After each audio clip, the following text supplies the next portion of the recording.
So it's just a matter of finding some type that looks close to this selection. And right now it's a serif, letter I, but everything else is sans serif. So I just went ahead and took a serif type because it had the shape of the letters S and G, gave it a gradient, broke it apart into paths,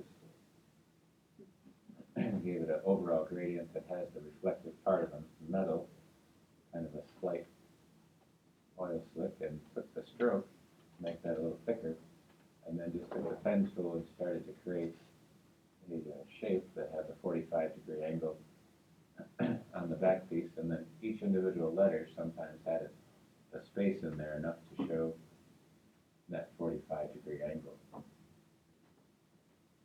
It was just a matter of drawing that in there, taking the shape to black, and then kind of pinpointing it. So it took a little messing around there with the angles to get that thickness of the stroke. I had to modify some of the letters. I overlapped them too much. So just kind of changed them all into that part. And that gives me that selection. And then taking that into Photoshop, which is arched with a couple of lights and a bevel and gloss on a couple of these segments. When you take a look, just to show it to you, this is the layer, and it has these effects on it, the drop shadow, and a bevel and gloss, and a little bit of the star shapes on top.